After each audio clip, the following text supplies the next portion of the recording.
Είναι το podcast της Stoiximan GBL Man to Man. Powered by Stoiximan. Είμαι ο Γιάννης Σταυρουλάκης και σας καλωσορίζω σε ακόμη ένα Man to Man Powered by Stoiximan, το επιτυχημένο podcast της Stoiximan GBL που μας φέρνει πιο κοντά στους πρωταγωνιστές του πρωταθλήματος. Σήμερα λοιπόν έχουμε τη χαρά και την τιμή να φιλοξενούμε έναν άνθρωπο που έχει κερδίσει ενδεχομένως ένα από τα πιο δύσκολα πράγματα εκεί έξω. Να γίνει σύρθημα από τους φίλους του ΠΑΟΚ. Μαζί μας ο προπονητής του ΠΑΟΚ, Μάσιμο Καντσελιέρι. Coach, thank you for being with us. It's a truly great honor for us. It's an honor for me. Thank you for having me here. Starting with your studies in classical philology, Coach, was there ever a time in your life when you imagined yourself teaching ancient Greek, Ovid and Marcus Aurelius? That was my dream. That was the thing I was really trying to do, because after the high school I wanted to go straight to study either ancient literature or ancient languages or philosophy as well. Because of my parents, they started to push more towards the sport, because my father, his brother were physical education teachers, volleyball coaches. So, in the family, we were all every day busy with sport. So they say, well, why don't you keep following? Okay, I was following that. I studied physical education, and I said, okay, that's not for me. I will finish it anyway, and I go. I went there. I started. It was cool. But at one point, the sliding door said, okay, let's go there. And I went. But I would feel comfortable to talk about Homero or Marco Aurelio. Why not? I like, and it's funny to be in Greece at one point, because it was what I was trying to do anyway. But I came with a basketball instead with a book. In his interviews, your compatriot, Andrea Trinchieri, often mentions that he asks his players what they want to achieve in their careers. So, Coach, what does Másimo Canτσελιέρι want to achieve in his career? Listen, it's a very good question. Of course, there is a part of me that says the highest level possible. There is another part of me that says the highest level where I can be myself. I think that I'm in between those two, because I'm still honestly not able to understand if I keep moving up, like the way I am would fit. So I'm honest with myself, and I don't hide myself behind curtains. I am the way I am. So I open two roads, and we will see where I go. Wherever I go, I think I will be happy. Coach, I didn't mention Coach Trinchieri by accident, because he experienced hate speech during his time in Greece, where he was judged more for his appearance than his basketball. How do you approach such situations when someone is being judged for entirely the wrong reasons? But yeah, I'm the king of this. I've been judged for what I say or how I act in the bench. So I deal with that. What we have to do, I know that is my negative part. Not because to be honest, not because I consider it negative, but because I know that we are defined mostly and also by that. So either you work on yourself, you stay calm, you try to do things in a different way, so that you can make a step, or you keep doing that. But if you keep doing that, you have to be aware, you have to accept that if people believe you're an asshole, you are an asshole. Even if you believe you're not, it's the other that define you. This is a job in which we go in an arena. It's not that we stay home. And it's not a social media where we write and nobody knows who we are. They know us. So we are aware, and it's up to us, I guess, to coaches, I guess. And it's up to me. The way I will be so wise to chill and slow down, maybe it will be too late, or will be still okay to have an upgrade. I was ready to ask you about it, but I think that you have already answered me that. In your case, Coach, did you feel that you had to break stereotypes to prove that this guy with a beard should be judged not for his appearance or temperament, but by his work? No, I think that it's correct to judge everything, and I know that, and I'm okay with that. And honestly, when I'm in this situation, talking to you or staying home and looking the beautiful seaside of Thessaloniki, and asking myself, like, I think that I should do different. The problem is that when adrenaline goes, and then it's personality, it's character. Like you go there and you know that you're doing something that is not helping you. I don't really know if I don't believe it's not correct that people define you for the way they are, because they come to watch the game, and they basically watch to the result. So why do you have to ask them? Nobody is able to understand basketball at the way that, okay, this coach is good because he did this, this, and this. It's impossible. So they see this coach is strong with the player, that's too much, it's not good. It's a part of our job, and it is true sometimes. Totally understand. For many people, success is paying their monthly bills. How do you define success? Success. It's defined by two different aspects. Your personal one and what people define success. I think that you have to melt, to put together, to combine those two. So if success for you is being at the highest level possible, you have to accept the rules. We were talking about this now. If success is being at the highest level possible, but combining it with your needs, your specific needs, so you open another road, and you don't feel a failure if you're not as high as the others. I think that the success is what you believe it's the highest possible position for you, not compared to the others. And you have to accept, and this is important, and you have to accept being honest and being happy that the others can say, I'm at a higher level compared to you. Yes, I know that. But I'm at my highest level. So I'm okay with that. Let me take you a few months back. That elimination in the BCL qualifiers in September, was it, let's say it was an early step toward the guillotine, as you often say? A new guy came in the city, a new guy came in the town, and the first result is an early elimination. No, for me it was a bless, because I think that our team with the FIBA is exactly the value, like the cup that we should play. I think that we made a good decision to do this. It's giving us back the result. Champions League for this first year, for this bunch of beautiful players that I have, maybe it was too much. We could qualify. We just lost a game. Last year I won, this year I lost. But then Champions League gives you, like, the regular season is made of 6 games, like the first goes, and the second place they play in, and you don't play every week.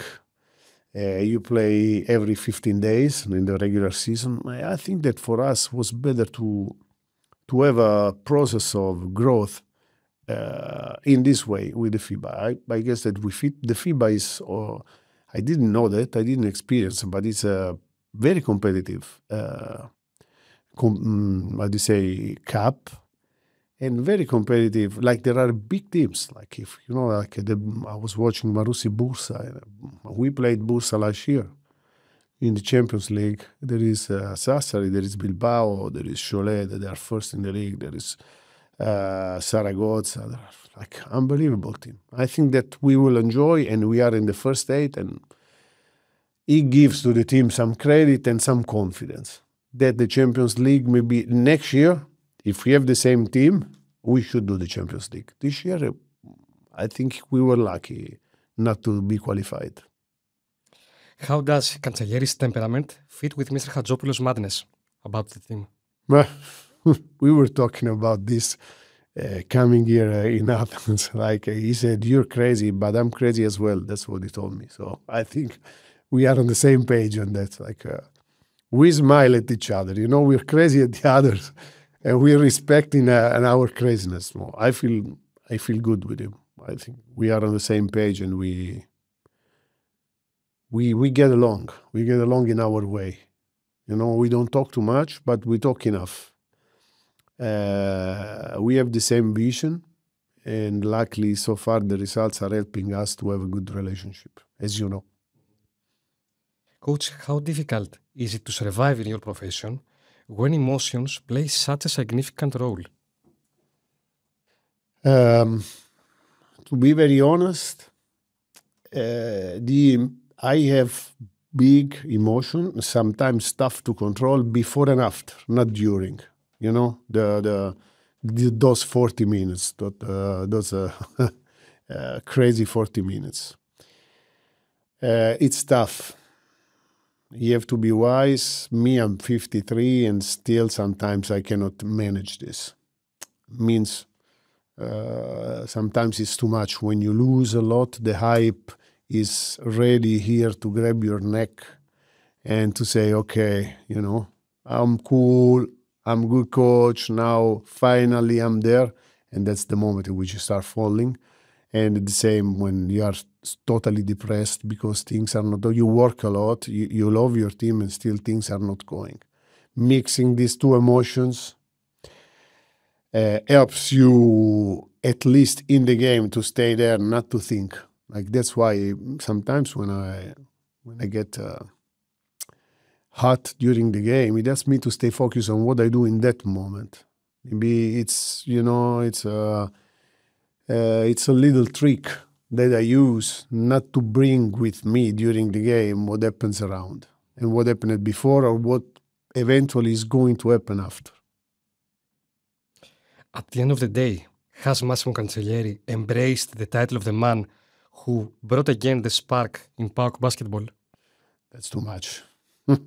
PAOK has a sparkle like that has never ended. So you have just to, sometimes it's a little bit lower and sometimes higher.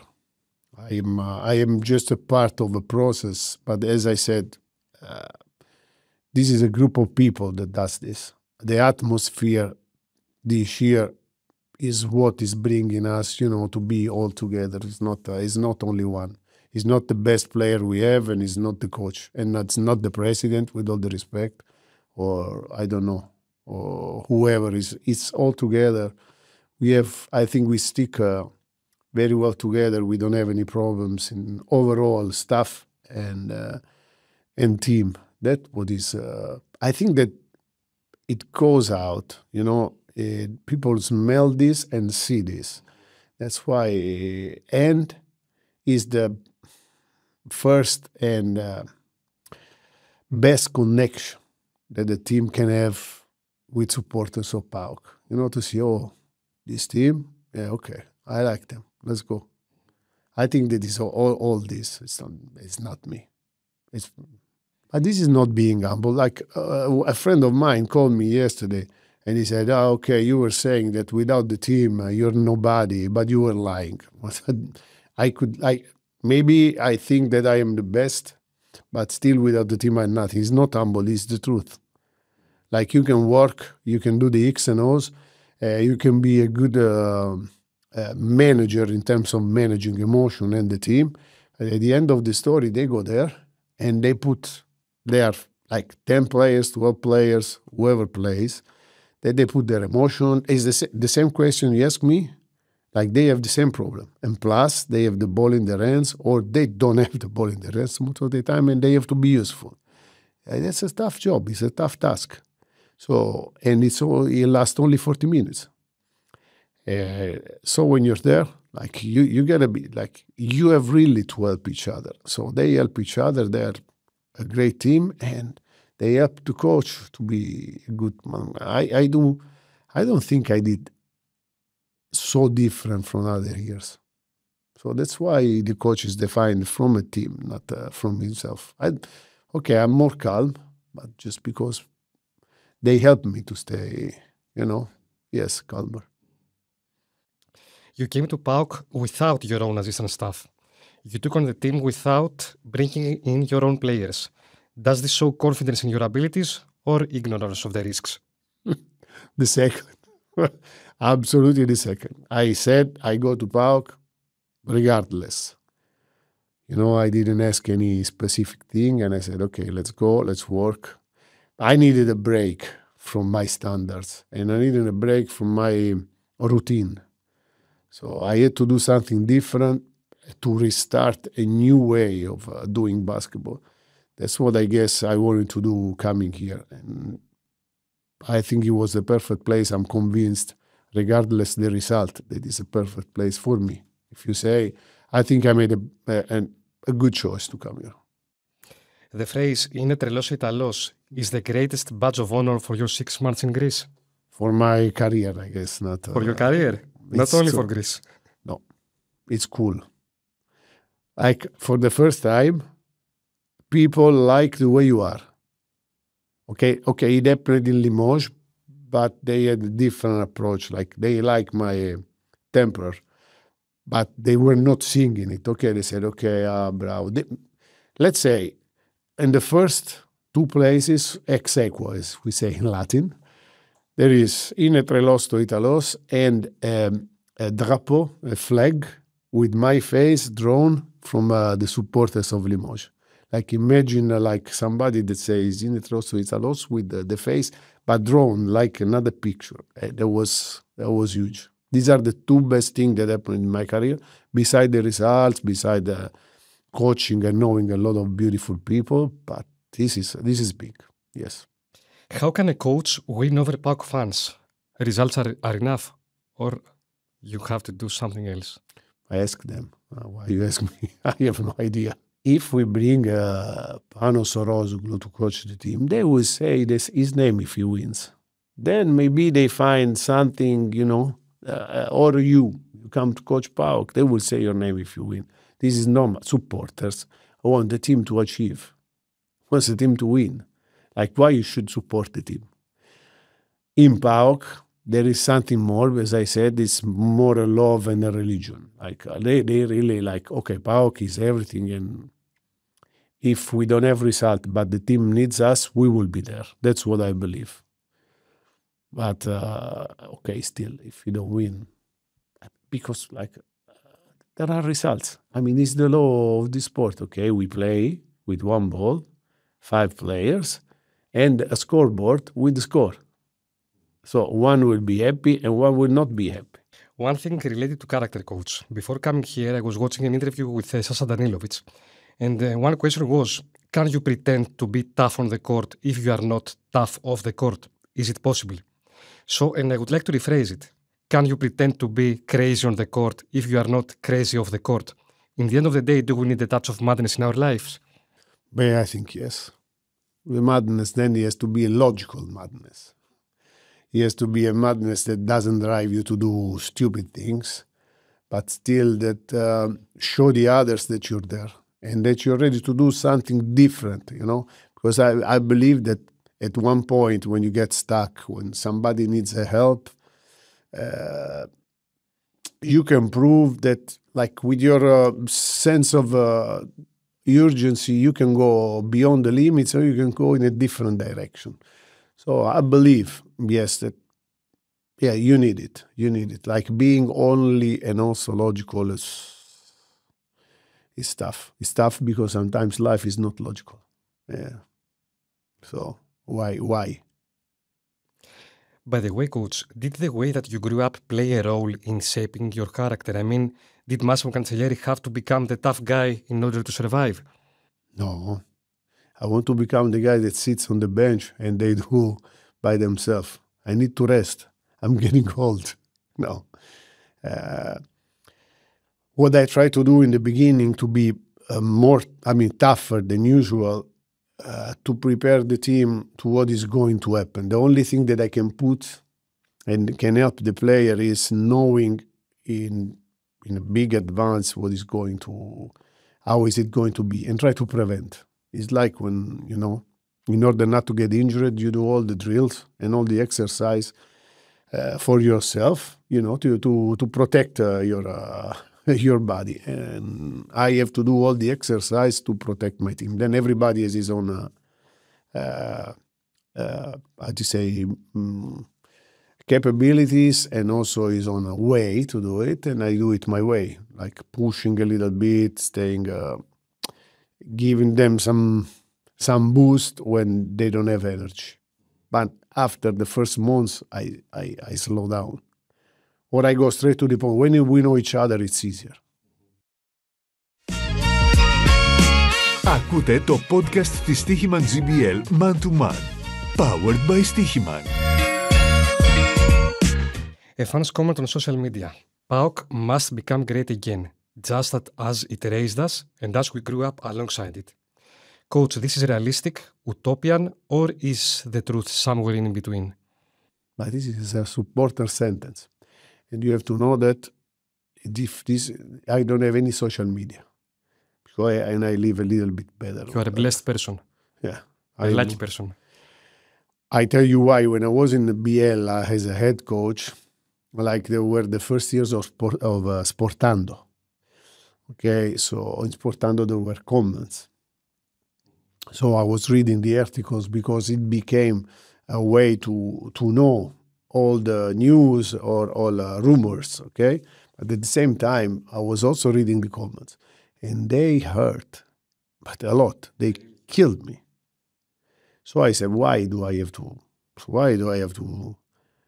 be like, to live a life like this? It's already tough, like losing games or not being considered, a good coach or a good person sometimes. So that's why I decided like to quit totally.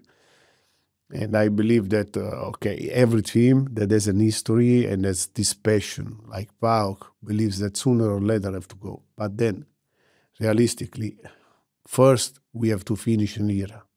And as you know better than me, Atsopoulos took the team and is trying to save the team. So when you got to save somebody, you do the basic. You do what you need to be saved. When you're okay, and then the second era starts.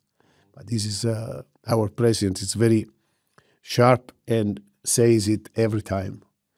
He's doing an excellent job in order, like, not to put this team to make slide this team into the bottom. So we have to think where we are now. I guess that being realistic for PAOK is the best thing we can do. Now, if we push step by step towards what they deserve, but we need to be prepared to do that. Mr. Gatzopoulos also has admitted that when I agreed with Cancellieri, I felt I found the right person. So, Coach, I would like to ask you, do we create our destiny or do we find it ready-made? All of this happened for a case. But this is the fate. Because it was pretty easy. Like I was coming from a situation in which I felt I was not able to be myself and push the team as I wanted. And the same for them for some reason. So when we talked, we said the same thing. He said, I want a team like this, like this, like this. I said, press Achim. Okay, I agree. So what? So I will call you soon. Okay, that's like, it was 5 minutes, no more than 5 minutes. What to tell? You have to be lucky. I think right person, right moment, right place. And that's it. Before we move on to more personal questions, I would like your comment on the Greek League, Coach. What are your impressions up to now of the Stoiximan GBL so far? It's tough, super tough. As I said, first of all, in all the championship I played, it was there. You had at least one chance to beat the EuroLeague teams. Here, no chance. So first, we are already 12. Imagine we are 10. 10 that fight for everything, playoff, stay in the league. And the difference between last and the fourth, the third is so thin that you win a game, you're on the start. You lose a game, you're in the hell. It's super tough to play this league. And it's tough, full of good players, very tactical. So if you don't go prepared, you hit your head on the door, on the wall. You lose the game. It's tough, and you have to be prepared, I guess, as a team and as a coach. Coach, what is the biggest compromise you have made in this job?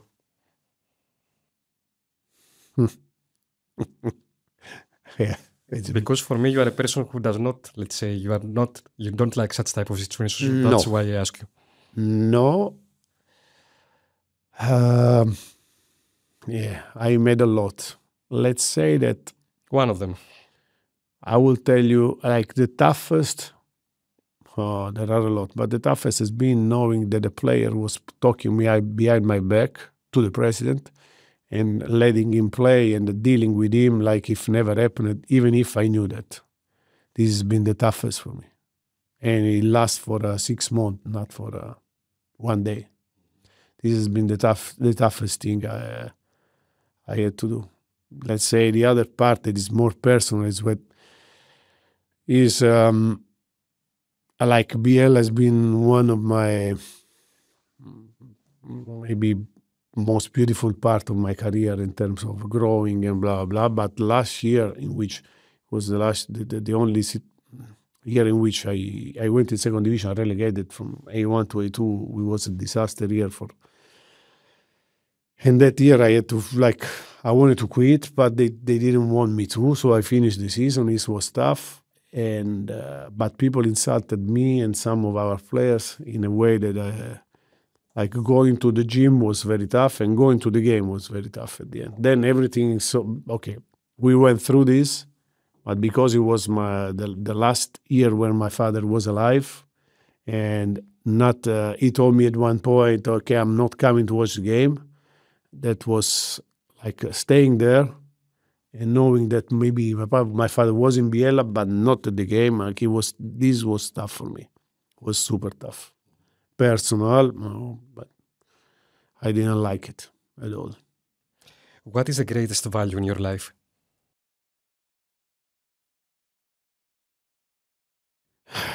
Trying to be loyal.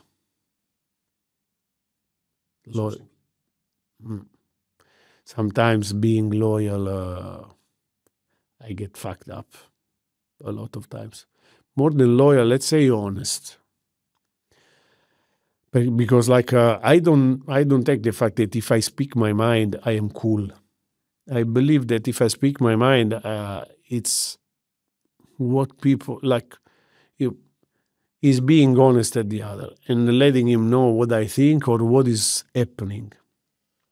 Because it's true that education and context makes the difference. So sometimes it's better not to talk or put a thing in a different way. I struggle on this sometimes with everybody, not only in basketball. I go and I say, listen, it is like this. I mean, you like it or not. It happened like this, you like it or not. Or I think that you are an asshole, you like it or not. That I don't know if it's a value. For me, yes, if somebody comes to me and talks, it hurts, it gets on my nerve, but I like it. How does someone become your friend? First of all, let me count how many friends I have. I believe that who became, it was mostly in the past than now. In the past, I was in other contexts and it was easier. Now, I guess becoming my friend is tough. If you ask to what I believe is a friend, Herosuglu, sometimes he says it's tough for me, like to deal with you. Imagine, like you have to start making compromise. So I don't know. Also, my wife says, you're not a friend of mine. So I love you, but no, we're not friends. So you can imagine. Απαραίτητο disclaimer σε αυτά που λέει ο coach ό,τι αφορά τον Πάνο Χορόζογλου. Είναι υπεύθυνος τύπου της ΠΑΟΚ, ο οποίος είναι στην παρέα μας και από ό,τι φαίνεται έχουν μια πολύ πολύ καλή σχέση μεταξύ τους. Apart from that, coach, from which mistake did you learn the biggest lesson? In life or in basketball? I would prefer in life, but if you want, we can talk for both of them.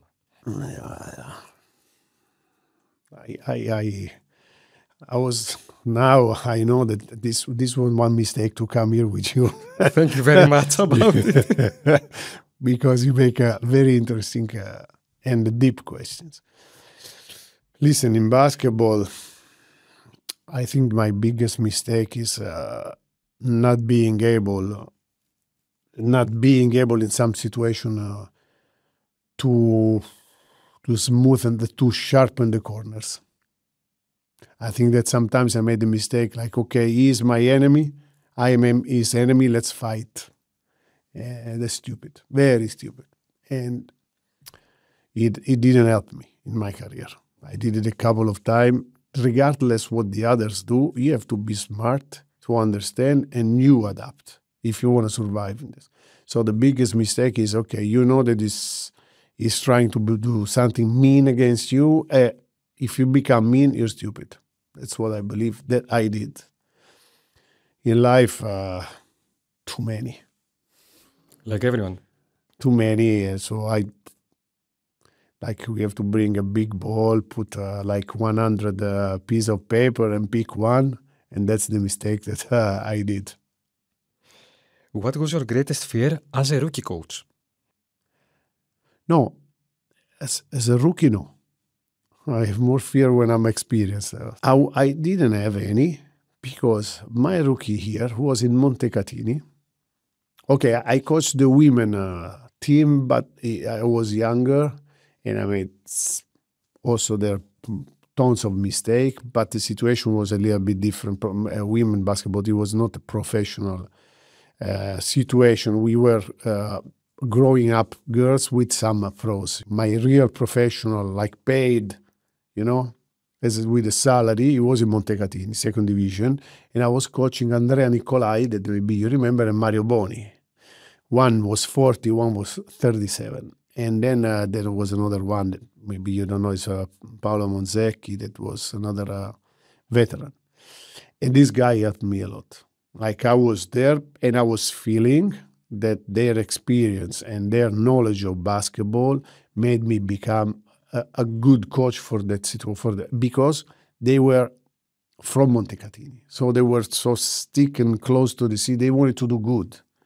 And I was the right one to make them play the way they wanted, because you know Mario better than me maybe. So it's a tough task to coach. As a rookie coach, you can imagine. But he helped me. He helped me because in one game, if there is a player like him that comes to me and says, listen, I was drawing a play, we were down by one, they say, no, coach, listen to me.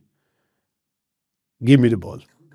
Give me the ball. You take it out, so his teammate, and give me the ball. I will do it.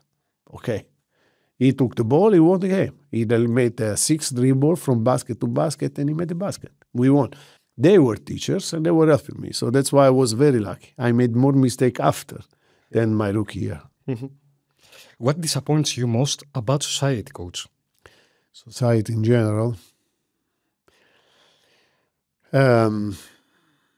Not being fully aware of what is going on and how we face I think that we became more we act in sectors, we act in clusters.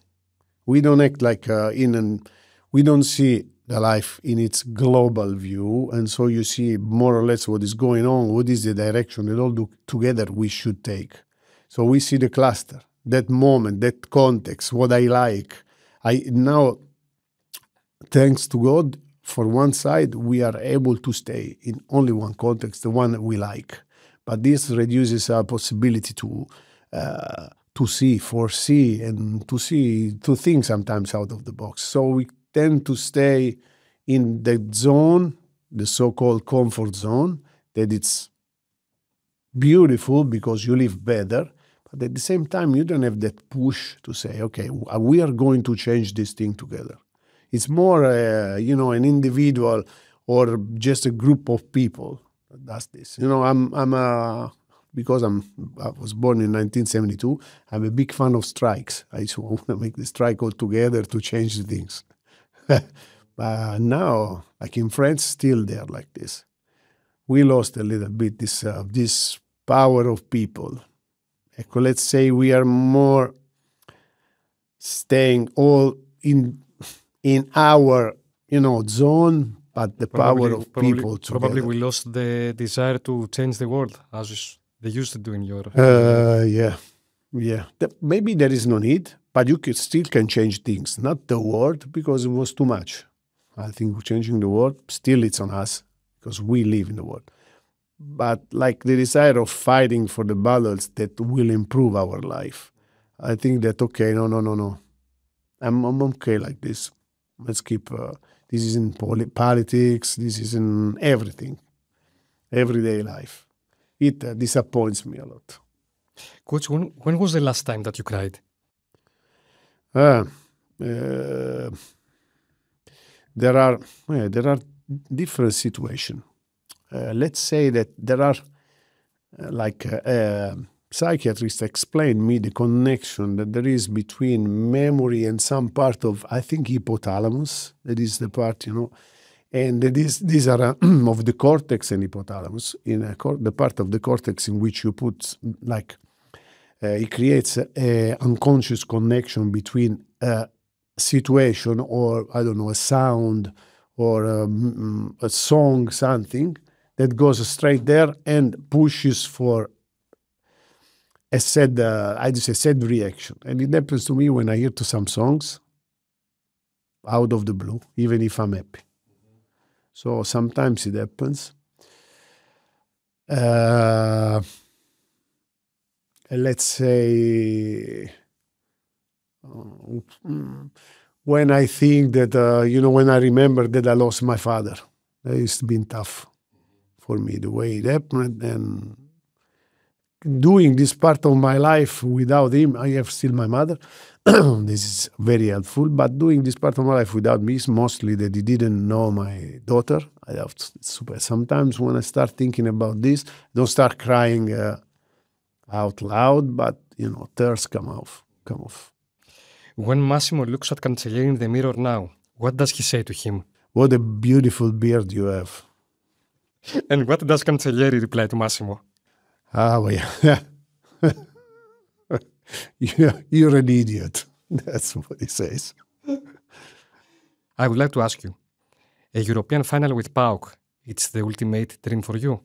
It's the big dream for you? But for me, with ΠΑΟΚ, because I would share with beautiful people this experience, but just to keep the conversation in total honesty, it would be a dream for me. I've never done it in my life. I would